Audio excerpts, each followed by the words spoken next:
Hello, everybody. Welcome to the very first webinar in the series Navigating the Future of Land Monitoring. So my name is Ruth Escoeña from EvenFlow, and I'm your overall host. But don't worry, it's a large team of 10 partners behind the project. So there will be many speakers entertaining and interacting with you today. So aim of all these webinars is to showcase the prototypes that the team has been working on and to gather your feedback. So interactivity is very important. That is why we have decided to do this as a Zoom meeting and to have this interactivity possible and to gather your feedback. And we'll use also Mentimeter. There are two rules of the day. So really do not hesitate to voice your thoughts or questions. And chat is the place throughout it. But please use Mentimeter for structured answers when they're required. As you might have noticed, this webinar is recorded. So yeah, it will be available afterwards. While we go through the agenda, I invite you all already to either scan the code or go to menti.com with the code 87110251. That will be the place where we will share with you some different questions throughout the 2 hours. And as you've noticed, we will have two parts. One is the forest prototype part, which we're starting now. And there will be later on an agriculture prototype part. There's a short break in between, maybe a bigger one in case we go through quickly and everything's so clear that nobody asks questions. But yeah, we will provide an introduction before each of the parts, presenting policy and user need background, and then detailed presentations of 3 prototypes each. After each of the candidate prototype, you will be able to ask, you will be able to answer first questions, but then there is a more dedicated question and answer session after the domain. So yes, but before we start, we wanted to know something about you. So in the next slide, you'll see already the first question, which is about you and your organization. So this is also your chance to test Mentimeter. This is a multiple answer question, so you can choose whichever one or multiple answers that apply to your case. So whether you are here as a policy expert or Earth observation expert, are you already using Copernicus Land Monitoring Service, or maybe there's another reason why you're here? So thank you. I see that we have already first answers coming in. So there are many Earth observation experts. That's good for the technical discussions. And also nice to see that there are also policy experts here. That is the reason why we also do these. Okay, there are some other. So yeah, you can have multiple questions, answers here. I'll wait still for 1 or 2 minutes. So menti.com and the code 87110251. You can use it on your phone or on your device. So thank you for everybody who is answering them here. Okay, and we'll move on to the next one. Mentimeter has anonymous answers, but in case you are happy for us to know who you are and who is presenting the particular feedback. Yes, this is the one. You can leave your email or your answer, and then we will be able to track the answers that you provide and assign them to you. So it's a voluntary thing. We will ask for it a few times. But yeah, if you don't mind, that will be good for us, and everybody will not see them. So this is a hidden answer question.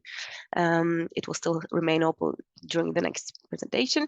And now I have the pleasure to hand over to Tim from NITO,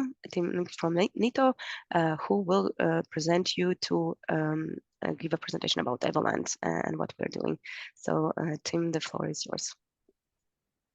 Thank you, Ruta. Hello, everyone. My name is Tim NG. I'm the project manager for EvoLand, and I work for Vito Remote Sensing. And I would like to warmly welcome you to this webinar and extend my thanks to EvenFlow for setting this up. So I'm going to give you a short introduction on EvoLand. Just a second. Yeah. Okay. So there's a little bit of lag on the on the click. So some key facts of EvoLand. So EvoLand is a Horizon Europe funded project, and it runs for 36 months. We started in January 2023 and will end in December 2025. Our goal is to enhance the quality and efficiency of the Copernicus land monitoring services. So broadly speaking, an evolution of the CLMS. And this is done by the development of new methods and product chains. Our aim is to preserve the continuity of CLMS, keep the service modern and attractive, and align with European policy needs.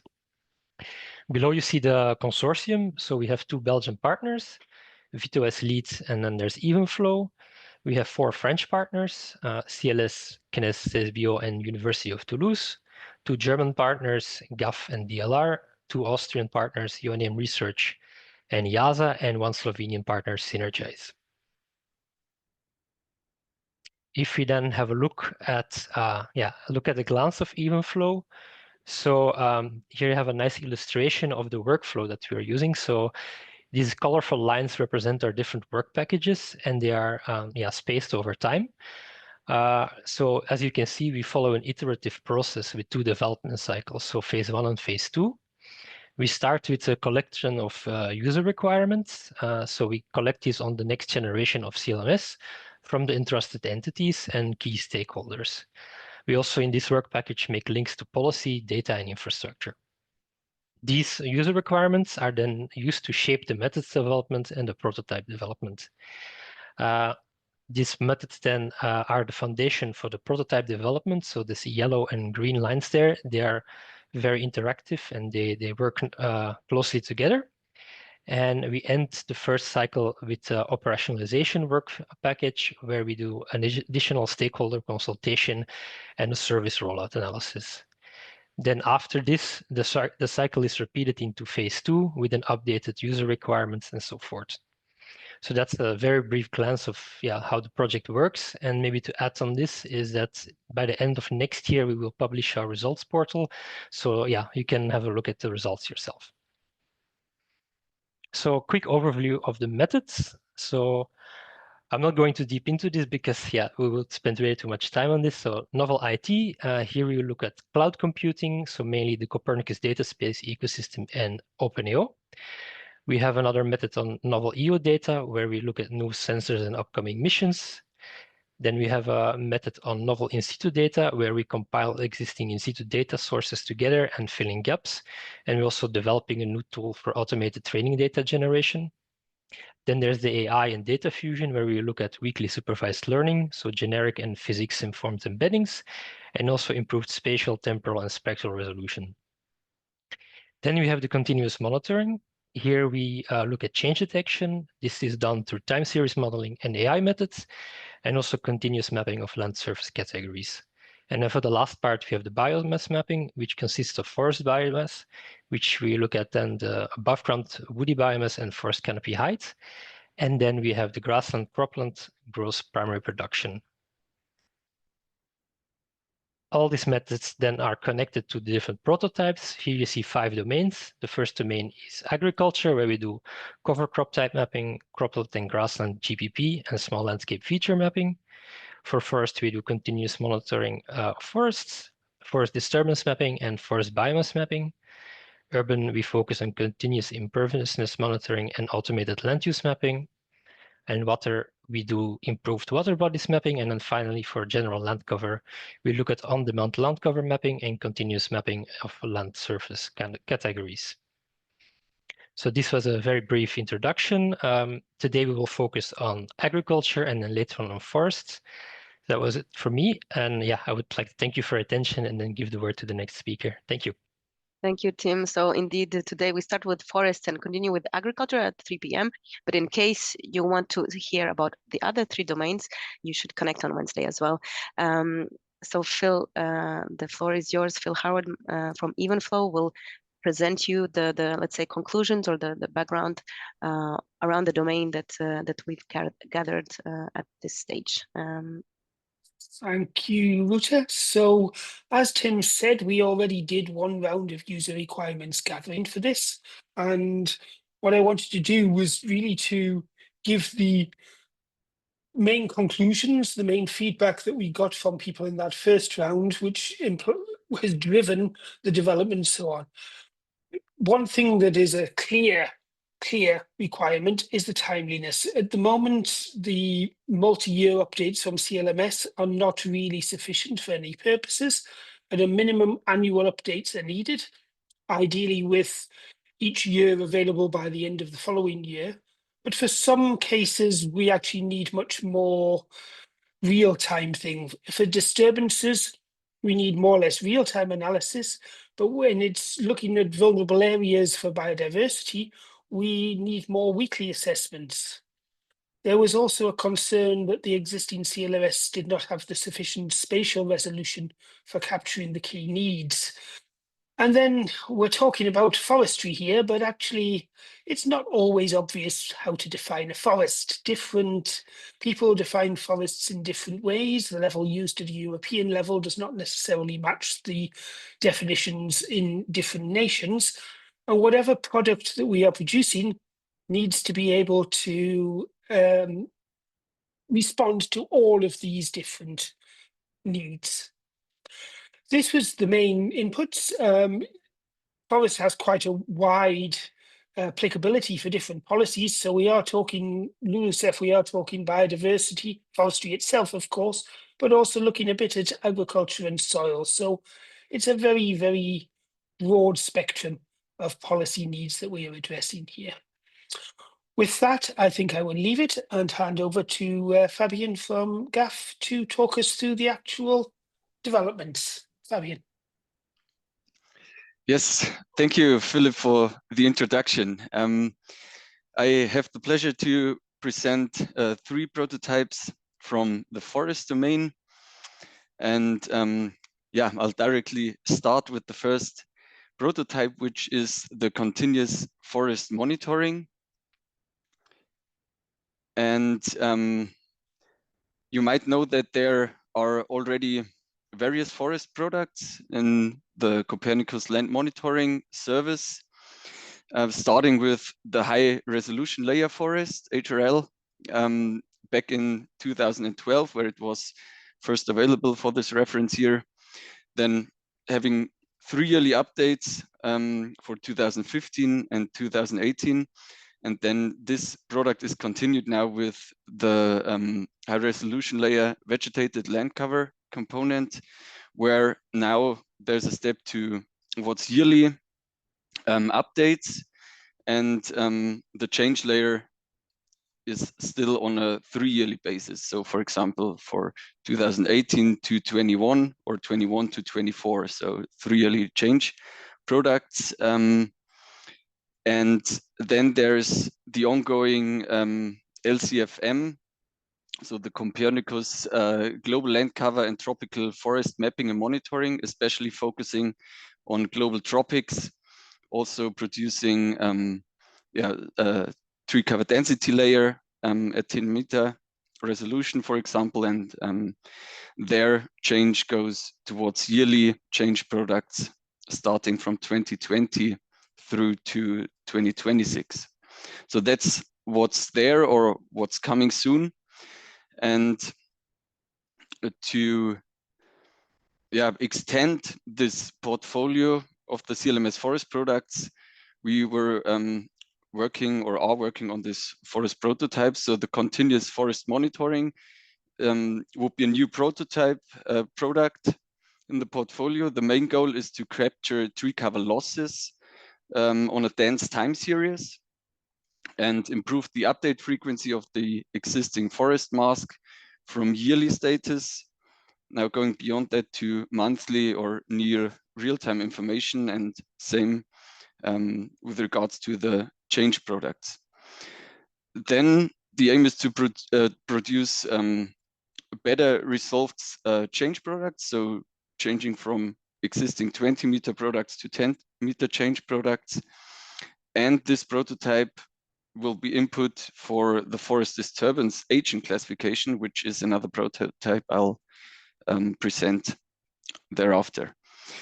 And of course, one of the main objectives is the addressing of user needs and demands regarding tree cover loss information. Then how is this done? Methodology, I'll just shortly talk about that. For the continuous forest monitoring, we used a method called EWMA, exponentially weighted moving average, which uses dense Sentinel-2 time series as input, and the output product will then be an annual product, but monthly resolved. So you will get information on when a tree cover is disturbed on a monthly basis. So you could say it was in March or in June, there was a disturbance event, for example. The advantages of this method are that it learns phenology from historical data, and you don't need training data for that. So it really learns from historical data, and it can capture subtle disturbances, is computationally effective, and we use the existing CLMS products as a reference, so to be consistent with the forest masks, for example, of the existing products. Limitations are that you sort of have to find a trade-off between sensitivity to detect disturbance events and over-detection on the other side. Then it is sensitive to the quality of cloud masks. So bad cloud masks could result in artifacts, for example, and because it's learning from historical data, you need large amount of data as input for this methodology. And actually what we see here in those charts is an example of the time series where you have sort of a normal behavior of a forest or a tree cover over time within certain boundaries, and if then there are events that fall out of this normal signal, so to say, you'll detect a disturbance. Like in this case, in the upper image, a forest thinning. You see the dense forest in the upper image, and in the lower image, you see there had happened a thinning, which was actually then detected, what you see with those yellow measurements here. The result is then a map showing you actually a temporal time step of the disturbance event. So what we see here is an area of 1 sentinel tile in Central Europe. And if we have a closer look to that, to just reduce it to one forest patch, we see here in the middle, we have the tree cover density down here at 2018, the one from 2021, where we see that a lot of tree cover here in green has been lost. And the disturbance detection then, which we see here on the lower right, shows us when the disturbance has happened. So we see in different colors the disturbance date, actually starting from very, very dark blue in 2019 to light yellow in 2021. So we actually have the temporal stamp where a disturbance event has happened. This prototype has been produced now for 2 test sites in the first phase, one in Central Europe and another one in Spain. And in phase 2, 2 further test sites in Sweden and French Guiana will be added. The monitoring, as we just saw, goes over 3 years. For Central Europe, that was 2019 to 21. And for Spain, it was 2020 to 2022. And in phase 2, further years could be potentially added. Use cases for such a product are to get more precise information on forest change, so detect spatial and temporal patterns of tree cover loss. And this could aid deforestation monitoring policies, for example, like the EUDR, where this could be valuable information for. The next steps are to analyze the artifacts more to improve the artifact handling. As I said, the cloud masks are a big topic here, and that should be improved.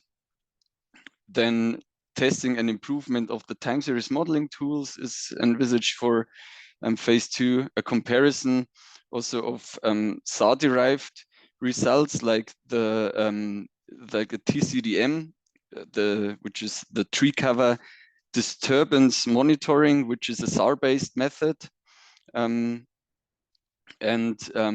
other recent products. Then we want to analyze the potential for yearly change product, and as I already said, add further test sites in French Guiana and Sweden. Final results are expected for end of September 2025.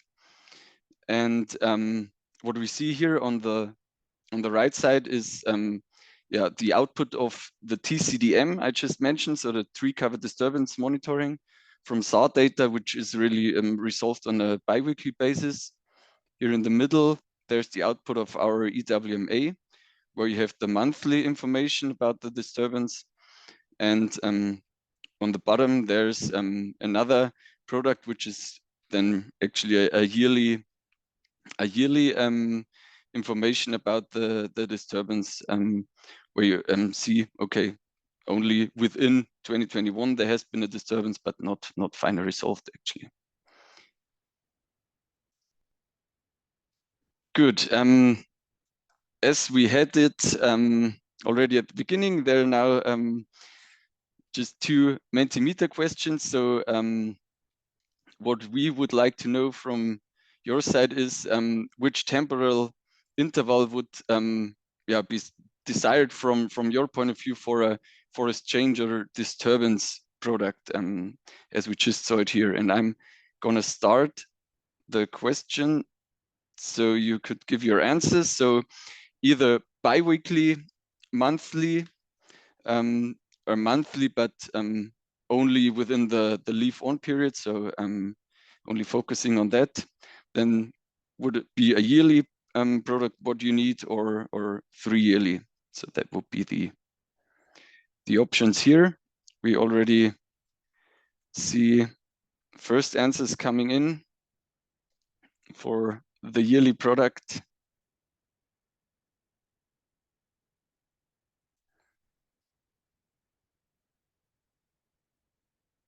Okay, just gonna wait a bit more. Still answers coming in. Yes, so for anybody joining us maybe later, you can go to menti.com and use the code that is on top of the slide, the 87110251, or the link in the chat to answer this question. So don't hesitate, because this is really the feedback that, as you saw previously, we will use in the second phase. So this is your chance to have an impact. Yes, thank you, Ruta. Okay, I don't see. There are some more answers indeed.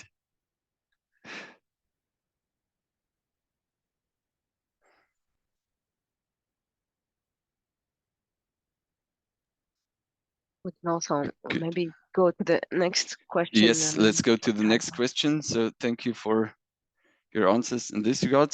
Second question would be, for this prototype just presented, do you see a direct use case in your work? And if so, what would be the use case? And there it would be an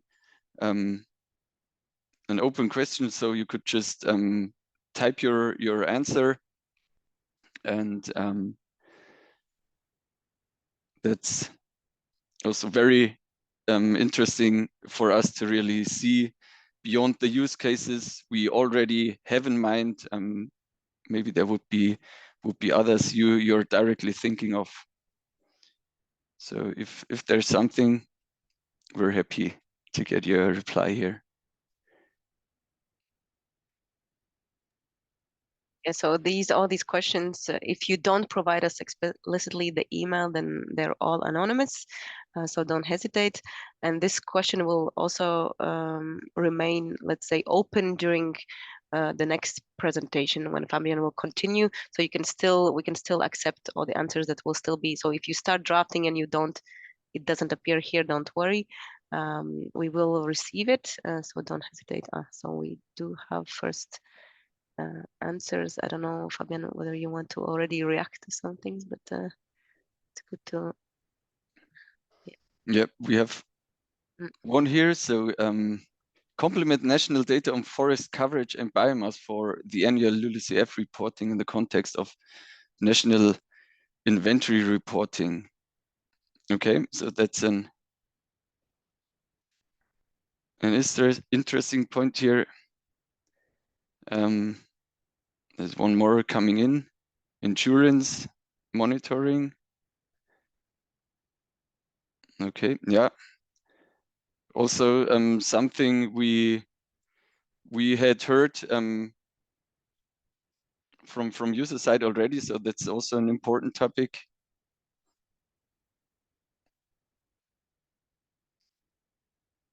Okay, and monitor forest disturbance. Yeah, that's so there is a need to do that, certainly.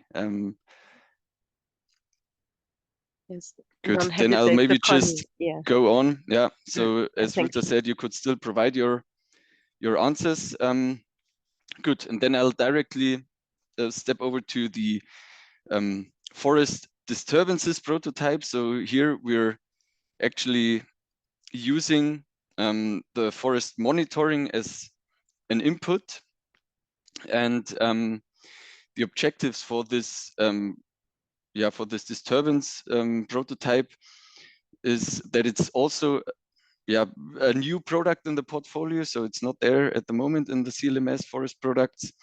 The main goal is to derive the agent, so the drivers of a forest disturbance event. And as we just heard, a forest disturbance is a loss of tree cover or also of the tree cover density.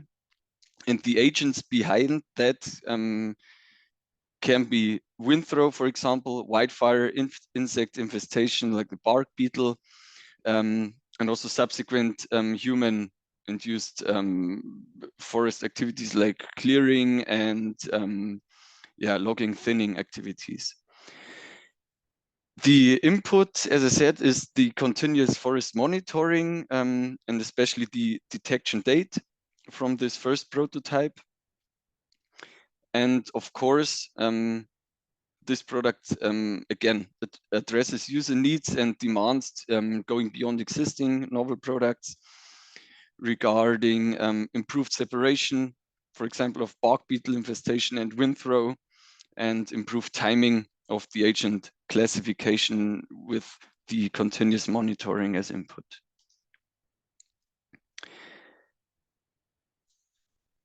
Then the methodology, it is a post detection analysis of the disturbed areas, which are classified in C1 in this first prototype. What we use is a Gaussian mixture classifier.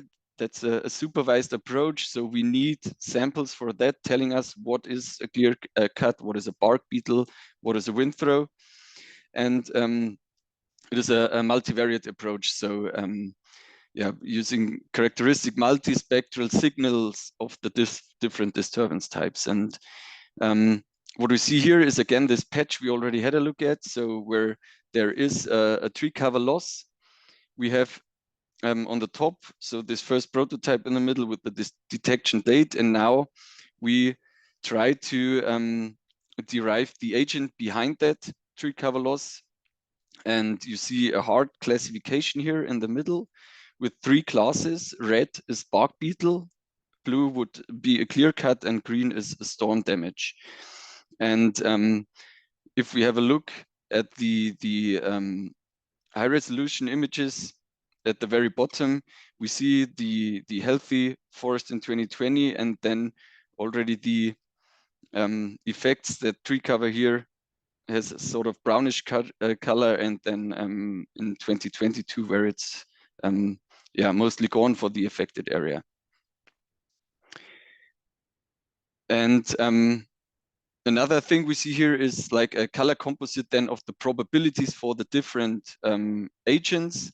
And we see that it's largely a mixture, but the reddish color is clearly dominant for the bark beetle. So that's something that has worked quite well here to get this out of the data. And some more results. What we see here is an example of a wind throw. So again, the disturbance detection date was during summer 2019, and in the hard classification in the middle, again, we see that it has quite well been classified as a storm damage. And yeah, you also see some clear-cut classification here. So it's always very difficult to really get it yeah, very clear from the optical imagery, but we see that there is a clear tendency to really map that as a storm damage. Good. The results, as I said, they're consistent with the existing CLMS product. So we're considering the forest mask, like here the tree cover density, as you see it here, and within this mask, we then try to classify the detected disturbances. So this prototype, as it uses the first one as input, has been produced for the Central European and Spanish test site. In phase 2, Sweden will be added. And the same here, the reference years were the 3 years from 19 to 21 in Central Europe and 20 to 22 in Spain. And use cases here are also yeah, very broad, I would say, in different organizations, forest authorities, also private forest owners and insurances. And we just heard that in the answers, and could profit from such a product to, for example, identify areas and estimate the areas of required afforestation measures then to restore the forest, identification of unplanned, so such natural forest disturbances versus planned ones, so from harvesting. Then for the insurances to verify loss, has it been from windstorm or a wind throw, for example. And there's another use case, early identification of near future timber supply, which is also very interesting. So you can already calculate with a volume of timber that would go into production cycles. Then the next steps for this prototype is to analyze more the regional calibration now with the new test site in Sweden then, for example. So how do training models have to consider different things compared to Spain, for example. Then further improve the classifier and add further features like multi-temporal features, normalized features, and also spatial features that could be input, and test further classifiers for their suitability to detect such disturbance agents. And then also go towards an annual product with consolidated disturbance agent classification, and analyze more the linkages of different disturbance agents, because you could imagine that during a year there could be various disturbances on the same patch, so to say, and there are definitely linkages between bark beetle infestation, for example, and then a wind throw where those already weak trees are affected then, and you have a mixture actually of those disturbance agents, and that's also something to analyze further, how to distinguish or consolidate that in an annual product. Final results are again expected for end of September 2025. And I think time is short, so I directly run to the questions. Again, we had listed some use cases, but oh, so that did not work, sorry. just wanted to start the question now. So if you see further use cases, then or also can confirm some of the use cases we were thinking about, that would be the occasion now to tell us. Yes, thanks, Fabian. Maybe indeed you can also move on with the next one and see whether this can be Sure. still answered during your presentation. Thanks a lot. Yes. So that we don't delay much further. Thank you. Good. And so just before you proceed, Fabian, I just wanted to remind everybody that we do also have the chat to ask questions. So please, if we could put any questions that you have into the chat, and then after the next prototype, we will discuss them all together. Thank you. Yes, thank you, Philip. Good, then prototype after prototype, the biomass mapping. That's our third and last prototype concerning the forest domain. So the CLMS portfolio so far does not contain a product on biomass. So again, we would introduce a new product here. And the main goal is to derive annual products for the above ground woody biomass, AGB, and the forest canopy height, FCH, using data from ALOS Pulsar, Sentinel-2 and 1 time series, JEDI data, which is a laser range detection data, and the Copernicus digital elevation model with 30-meter resolution. Again, and that's always one of the main goals, is to address user needs and demands, in this case regarding biomass mapping, of course. The AGB, as a side note, is in tons per hectare. So that's how it is measured. And the methodology behind it is a non-parametric method for both the above ground biomass and the forest canopy height. The prototypes are based on a random forest model, so a machine learning algorithm based on temporal features, both from optical and SAW data. The reference data used is this JEDI data, then airborne LiDAR, so again, laser scanning data, and national forest inventories, in this case from Sweden. And another method that has been tested for the above ground biomass is Bayesian inversion of water cloud model. So a physical model relating SAW backscattering coefficients to vegetation parameters. And that's also something where there will be further look on in the second phase then. Here we see the results. The upper figure is the above ground woody biomass in tons per hectare, as I said. So the darker blue, the higher the value. And on the lower part, there's the canopy height, sorry. So the darker the green, the higher the canopy height. And first results show robustness to different landscapes with this method, depict land cover structures that are really visible in the VHR data. So that's working well. And what we're struggling with is a bit the overestimation at higher levels for both layers, and on the other hand, overestimation at lower values. So that's something where we will also further work on. Again, we had 2 test sites in phase 1, which were Sweden and Spain, and in phase 2, we will add French Guiana to also have an example from a tropical area.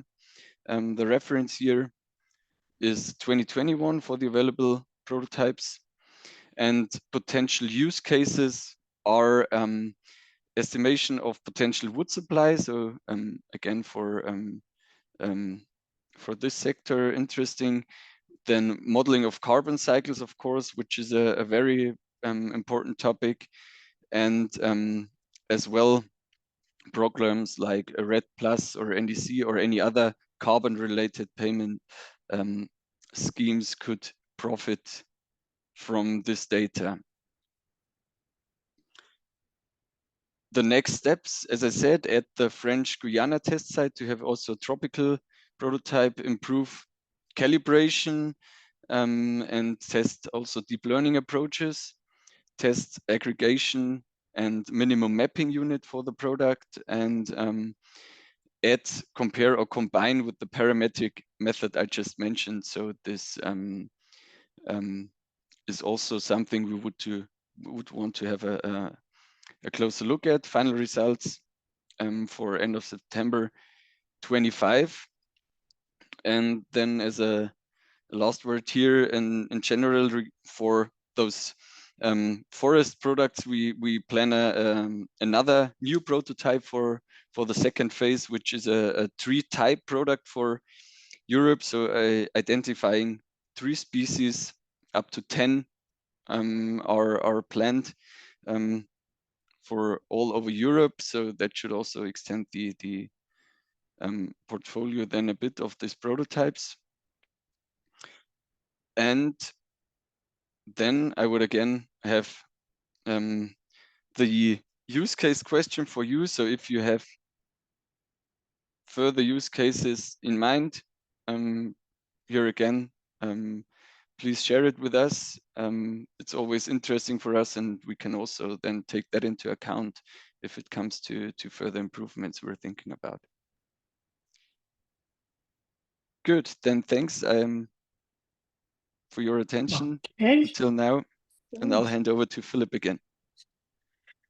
Thank you, Fabian. I was keeping an eye on the chat. It's been very quietly. Obviously, Fabian has answered all the questions as we went. The only question I saw was just a technical one around the sharing of the PowerPoints. And yes, the presentations will be available, and we will make those available by the end of the week, I hope, both for this webinar and for the subsequent ones. We just had a question come in for you, Fabian. So how will the biomass products be validated? And what sort of in situ data will you be using, and what sort do you have access to? I would hand over this question, so regarding the validation, to my colleague Heinz. I think he should be here. Yes. Yeah, hello. Here is Heinz speaking from UNM Research. For the validation, we separate the reference data into a training set and into a validation set, which are fully independently. So, for example, in Sweden, we use between 20% of the NFI data for validation and the remaining data for the training. For Spain, we use the JDI data for training and the part of the JDI data separately for validation. And for the forest canopy height, it's a bit different. We can use the ALS data, which is available for both sites, actually. And for the French Guiana site, we have reference data which we can use for validation, but it's a bit outdated. So that's not so easy in French Guiana in the second phase, but we will also make an independent validation there with this data and taking into account changes in between, which occurred between the image acquisition and the acquisition of the reference data. Okay. I should say, I hope all of these answers will respond to the questions, but if not, feel free to contact the project afterwards if you want to discuss in more detail.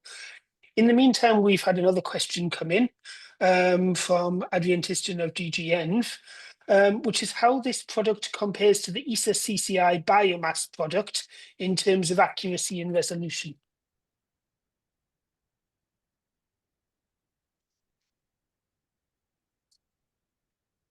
Yeah, Fabian, are you still with us? Yeah, sorry. Yeah, I cannot answer this question actually. Is there? I can help you here. Yeah. Anna from GAF speaking. So the CCI biomass, I think it has a resolution from 50 meter or 100 meter. I'm not sure here, but we are aiming for a spatial resolution from about 10 meter, and that's higher than the CCI biomass. We are planning to compare the accuracies, but this is something we cannot say how the accuracies are comparing at the moment. Okay. Thank you. Thank you, Anna. Fabian, while we're just waiting to see if any last questions are on, could you maybe go on? I think there's one last Menti slide. Sure. That's already been it. Is it? Are we at the end of the? Or no, sorry. There's one more. Ah, yeah. That Yeah. one. Sure. Yes, if we could just do this I will to finish. start the question. Yeah. So now having all those prototypes presented, which ones are potentially relevant for your work? So you could just give them your like actually, and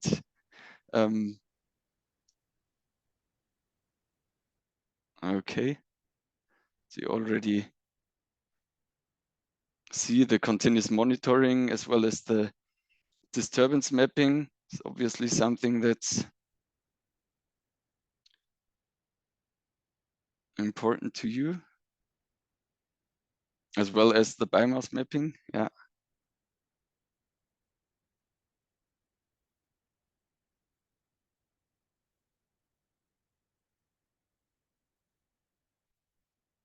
There's still some answers coming in.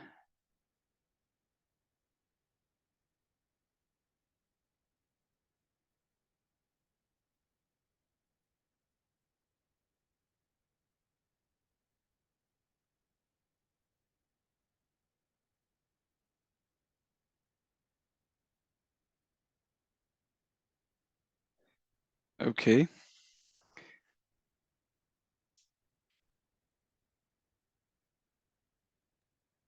And I think if once you're there, I think there's also one very final question. Okay, then everything. yes. Yeah, so that's actually the question then, if you miss something. So what improvements for land monitoring in forestry especially are needed, but were not presented? So there would be a question beyond what has been shown. What would you like to see?